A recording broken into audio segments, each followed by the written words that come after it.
Today I'll be showing you how, or not how to program, but I'll be showing you a little bit of the programming of the AFP-200. Little sneak peek up there. Oh yeah, look at that.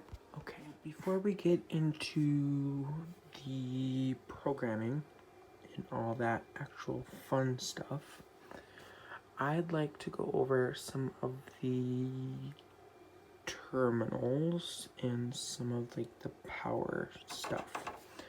Down there or down here is not a, I don't think it's a, or I'm sorry, I'm thinking of something else. It is not another AFP-200. It's a cabinet, and I'll get to why I have a cabinet later.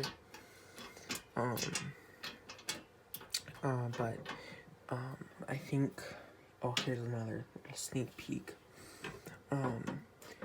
These are really easy to wire up. Like, really easy. They are not complicated by any means whatsoever. It looks a little intimidating when you first look at it because of all the terminals and stuff they have on there, but once it's labeled really well, and it's really easy to figure out. And I really like how some of the abbreviations they used, because they're not really hard to find out for those abbreviations. They're very common abbreviations, even if you're not that tech savvy with the up-to-date abbreviations on the fire alarm stuff.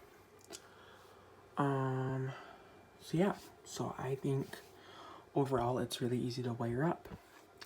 So beginning right there is your, if you go right there, like right there is your unregulated 24 volts. This is your non-resettable 24 volts, which will never shut off no matter the condition of the panel. And then you got your resettable 24 volts, which every time you reset it, it will turn off. So this you would probably use for like smoke detectors. 24 volt, no, I don't think you would use it for duct detectors. But I will be using the resettable 24 volts for the new additions I will be doing. And yeah, so right here is your Bell circuits. It says Bell, but it's actually NACS. I don't know why it says Bell actually, because I've never really seen bells on these types of systems. I think they're really good for horn strobes, electronic horns, but I don't think the voltage is too good for bells. I don't know, I could be wrong. So here's Bell 1, obviously, Bell 2, Bell 3, Bell 4. Same as NAC 1, NAC 2, NAC 3, and NAC 4. There's 4 NACs. And here's your positive and negative. They're all class B, so that means there's always a resistor on the end of the line. So you will never, there's not an option to have the wires come back to the panel. So it's always a class B circuit. You go on to the relays. Sadly and unfortunately, this panel sucks when it comes to the relay situation. It has no programmable relays. And the only thing you can do with these relays are a little delay. And that's about it. And these relays are not user-friendly at all. I'm not gonna lie on that one. These ones are just for enunciators, expander modules, stuff like that. I'm not going to get into that because it's just a little complicated with that one. Here is some of the more interesting outputs. Those are what power your pull stations and your smoke detectors, heat detectors, duct detectors, anything on the addressable loop. So this is also called an SLC. and you can set it to be Class A or Class B through the programming menu on the system when it's powered on. And then what else? I think that's about it for up here. I think we're gonna go down here. So you got your piezo right there. I actually purposely wrecked it. I poked something in there to burst it so it didn't beep anymore, or at least it doesn't beep loud. Here's for your voltmeter. Like you can have like a little expander thing here. If you had like an address plate, there would be a knockout there for it. The amps, I think that's for reading like voltmeters and stuff like that. Here's your battery adapter for when you have battery backup in case you lose part of the system. And then obviously, as you can see, you can unhook it at any time. So if you need to totally power down the system, that is available. And you use 2 batteries. They hook up together and they go into one input. Here is your transformer. They are kind of, I'm not even sure if you can see that, to be honest. But here's your 120 volts ground, neutral, hot. You can see there, they're actually really clearly labeled right there. Neutral, hot. And this is a little shaky and I don't like that. Here's your breaker in case you need to reset the panel real quick or something. Really easy. And then that's how you would do it without having to go to a breaker in a real building or something like that. Or anything, having to track down the breaker, and that'd be a lot of work actually. So it's just easier sometimes to just push this in real quick to just quickly reset it in case it crashes or something. On those terms, this is a very reliable panel. This never crashes ever, not once. I've never had it crash, not once.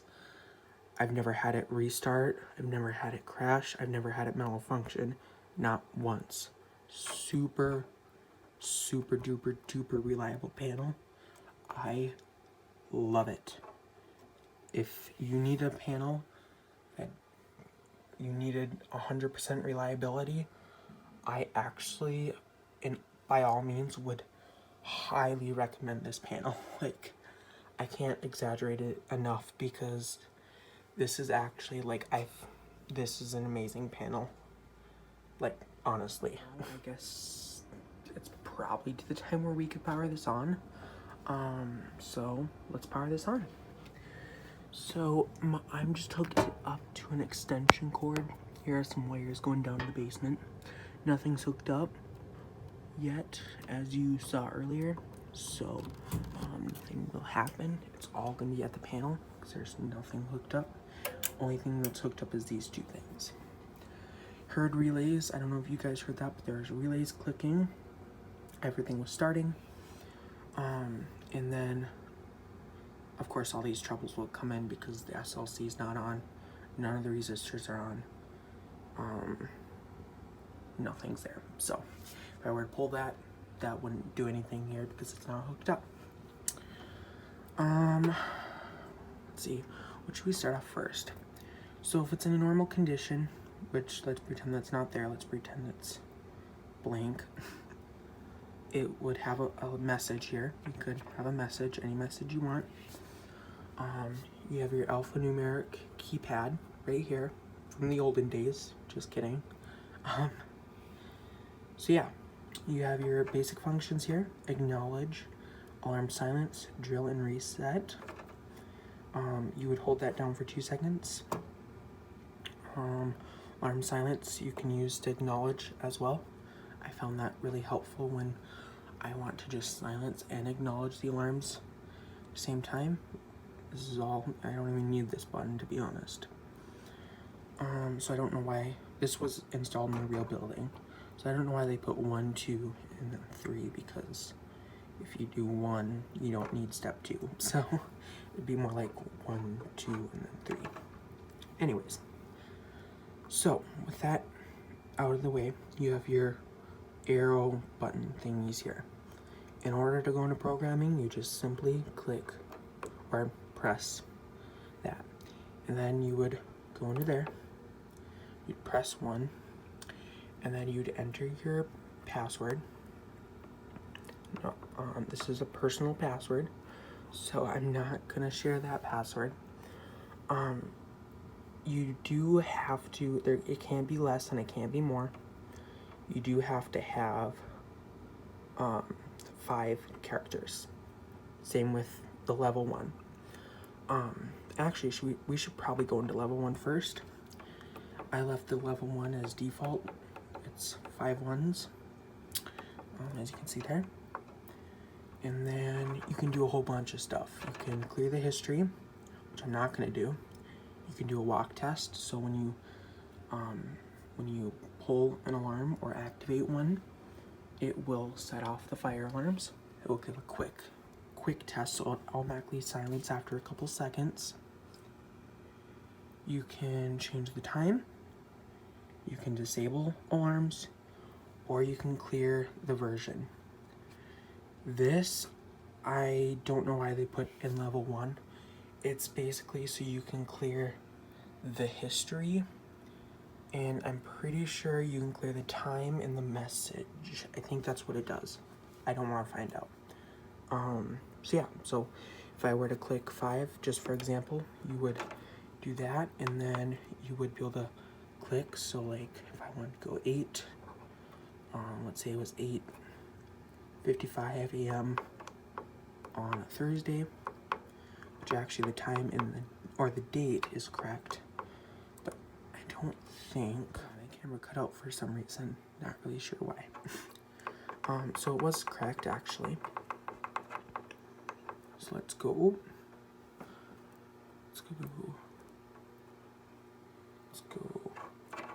I think it's 5.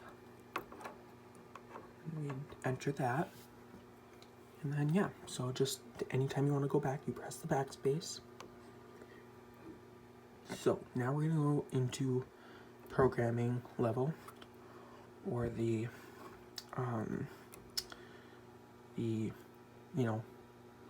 access level, the highest.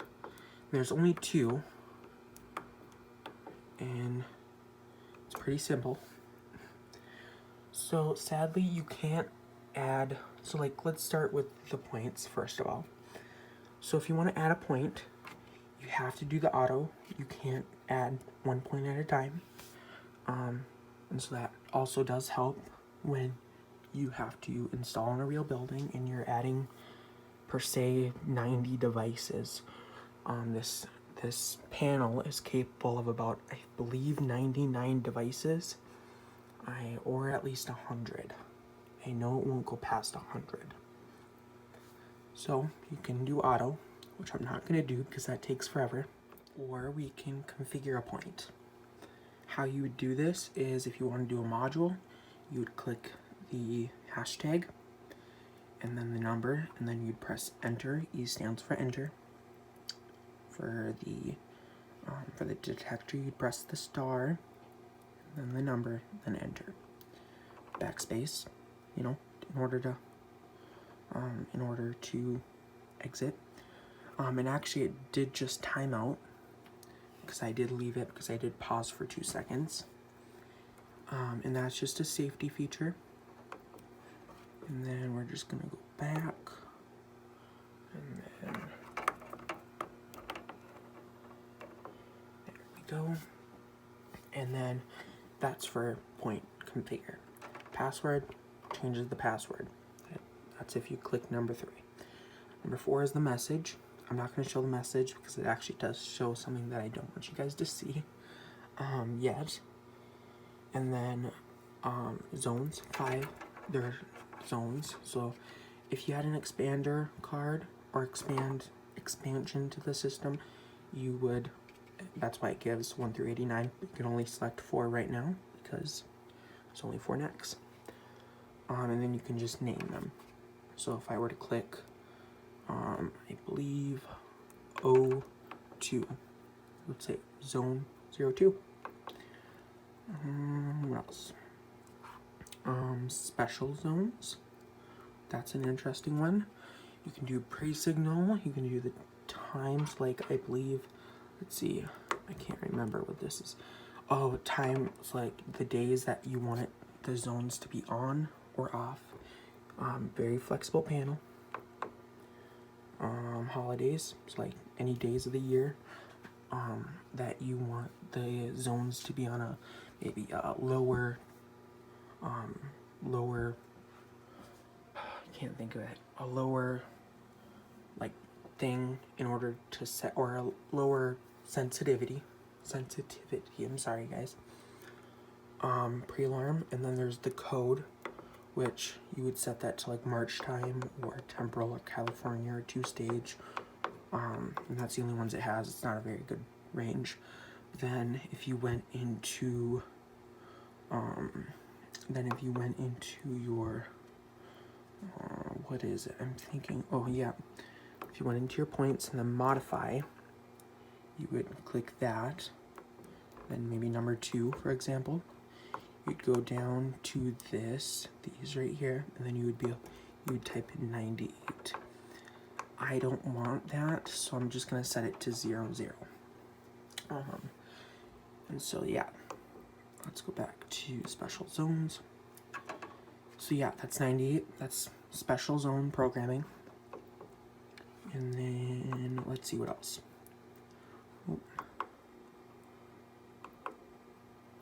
So I just did a test. It says it's okay. And then that's the check programming. Ooh, system.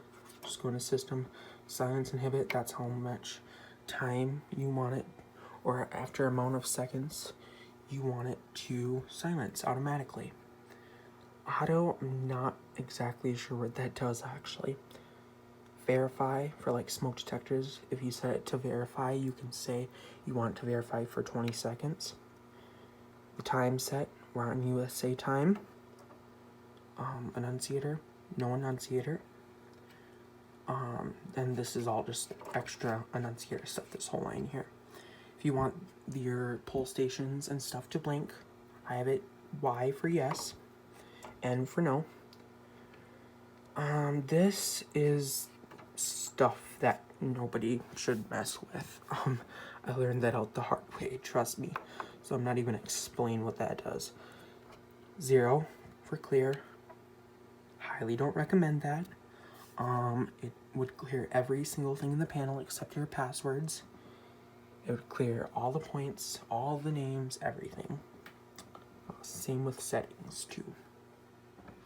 So that's about it for the AFP-400 or 200. I'm sorry. That's a system reset. You just heard them click. Yep, you just heard that click, and it will go back into trouble and all that stuff. So yeah. For durability, I'd give it, out of a 10, I would give it a 5 out of 10, because these do kind of come off easily. This is already kind of wiggly a little bit. All this stuff is a little bit wiggly. Same with that right there. That's really wiggly right there. User friendliness, out of 10, I would give it probably an 8.5 out of 10. Because it's very user-friendly, very easy to read, and it's just easy. The buttons are easy, everything's just really nice. Performance, oh my gosh, you guys, 10 out of 10. This has never crashed, it's never failed, it's never anything, nothing's ever failed on this at any perspective. So love this panel, highly would recommend it. If you're looking for a panel that's reliable, if you're looking for a panel for maybe a factor or something that has a little bit more not user-friendly people, I wouldn't truly recommend it. If you're gonna have a lot of servicing, maybe for a hobby, it wouldn't be too good, because if you're gonna mess around with these a lot, I actually already went through one. As I said earlier, I'd come back to this. I already went through one. I spray painted this to make this just a panel just to do, and I took out the guts and everything. And that's because it's not very durable. So I take very high precaution to not wreck anything, because this is my last one. And I love the AFP-200. Love the performance. Love everything about it. So yeah, this is what it looks like. Oh. And there, sorry, I have things sticking out. I promise this is not what it usually is, but that's what it looks like without the wires and everything. So yeah, so that's about it. Hope you guys found this good. Hope you guys found this informational, and if you want to subscribe, that would be awesome. It'd help me out a lot. Please like the video, and I'll see you guys next time, and hopefully the next video will be with the new voice evac system. Oop, I already said too much.